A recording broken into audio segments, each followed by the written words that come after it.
Has your person with dementia ever believed something that wasn't true? Like, for instance, somebody is coming in and stealing their wallet and their money, even though it's really them just losing it or misplacing it. Or maybe even the person with dementia sees somebody in the house that's really not there. These are known as delusions and hallucinations. They are common symptoms that can happen in any type of dementia. And even though people often confuse the two, they are two different things. In this video today, I'm going to talk about what's the difference between those two things. And at the end, I'm going to share what are the best approaches and things you can do and not do to avoid making the behavior worse and increasing frustration. Because I'm guessing if you've ever had the experience of trying to tell somebody with dementia that what they are believing is not true, a lot of times that doesn't go over very well. A lot of times it makes things a lot worse. I don't want that to happen to you. So at the end, I'll share some general do's and don'ts. At its core, delusions and hallucinations are distortions in reality. It means their perception of reality is distorted. It's not accurate. It's not the same reality you and I are in, but it is their reality. That's why when you try to tell them nobody is coming in and stealing their wallet, they're just misplacing it, they tend to get more upset with you because for them, what they believe is 100% true. Researchers think that somewhere between 10% and 73% of the people who have Alzheimer's disease experience delusions. Most researchers think about 30% is closer to the actual figure. It's really unknown how often it happens in other types of dementias. For hallucinations, it's estimated that anywhere between 7% and 35% of people with Alzheimer's disease experience hallucinations. That number is thought to be more for people who have Lewy body dementia or Parkinson's disease related dementia. Also, I know that caring for somebody with dementia can be incredibly overwhelming with so much information coming your way. So to make things easier for you, I put together a Dementia TV guide.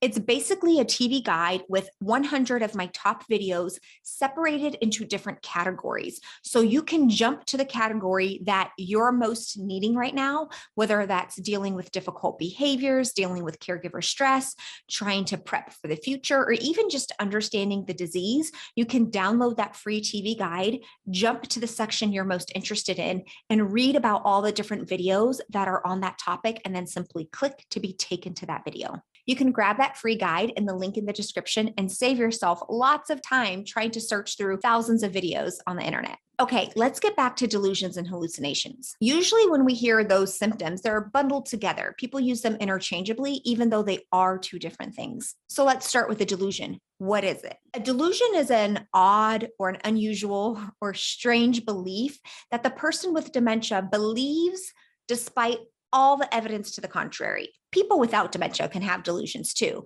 but on this channel, we talk about dementia. So a delusion would be something the person with dementia is believing so strongly, even though the majority of the population and all the evidence points to the contrary. Delusions can take different forms. Two of the most common would be delusions about persecution or misidentification. Delusions of persecution include things like them thinking somebody is out to harm them or harm somebody they love or somebody's stealing their things. It can even include the belief that their spouse is cheating on them when the spouse is not. Delusions about misidentification are really when the person with dementia doesn't believe who they're seeing is who they say they are. So for instance, they might think that their child is actually their spouse, or they might believe there are other people living in the home with them. They might even believe family members who have passed away are still alive, or that things they're seeing that are fictional on TV are actually happening and real. Delusions are untrue beliefs that the person hangs on to so tightly despite all the evidence that goes against that belief. So what is a hallucination? A hallucination is when the brain tricks itself into thinking that something is there when it is not. A hallucination can impact any of the five senses. It might help you to think of hallucinations more as a physical experience. Let's go over an example of each. The first type is a visual hallucination. This is the most common type of hallucination you will see in dementia. And this is when the person actually sees somebody that is not physically there. It could be a person, it could be an animal, it could be a thing, it might even be objects or lights. The person's brain is actually seeing it as in the environment, even though it's not in the environment. This is different than a delusion because in a hallucination, their brain is actually seeing the person or object there. Versus in a delusion, let's say they might believe somebody is living in the house or moving things around, but they haven't actually seen somebody in the house or seen somebody moving things around. Versus a visual hallucination, they will see the person doing it. The next type of hallucination is an auditory hallucination, meaning the person is hearing things that are not there. For instance, they might be hearing somebody talking to them. An olfactory hallucination is when the person smells something that's not there. It could be a heavy perfume. It could be smoke. A gustatory hallucination is when the person is actually tasting something that's not there. Like, for example, a metallic taste in their mouth. And the last type of hallucination is a tactile hallucination, where the person feels something that's not there. Sometimes in dementia, it might be that the person is feeling bugs crawling on them. Okay, so how do you respond to these? If someone with dementia has a delusion and is believing something very strongly that is not true, you should just correct them, right? Well, let's pause for a minute. Remember, the definition of a delusion, what is it? It's basically a very strong belief that somebody is hanging on to despite logic, despite reasoning, despite all the facts that go against it. That means attempting to explain why what they are believing is wrong is likely only going to increase their agitation, suspicion towards you, and possibly aggression. This is why it is so important to truly understand the disease and the symptoms and how they work,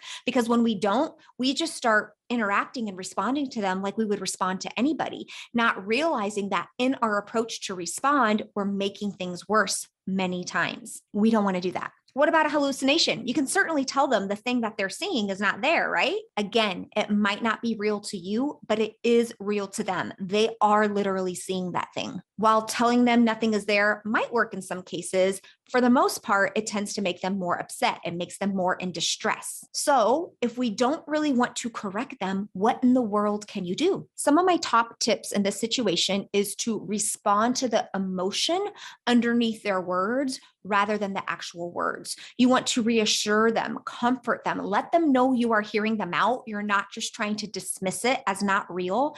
And then once you have done those things, you will have much more success and likelihood in redirecting them into another activity. In other words, you want to pay attention to the emotion behind what they are saying. Are they scared because they see or think somebody else is in the house? Are they angry that they think somebody is coming into the home and stealing their things? Are they sad because they think another family member came into the house to visit and didn't come say hi to them? What is the emotion underneath their belief, underneath their words? And how can you comfort them from that place, from the emotion you know they're having? Once you start to comfort them, hear them out, reassure them, listen to them, then you can have some success in moving them on to another distraction, onto something else. Most people want to jump into the distraction and jump into the redirection right away without first letting the person with dementia know you are hearing them and you are taking them seriously. Also, a quick tip, if somebody is experiencing a visual hallucination or even a tactile hallucination, any hallucination, sometimes it's helpful to join their reality. So you can simply, if there's somebody in the living room,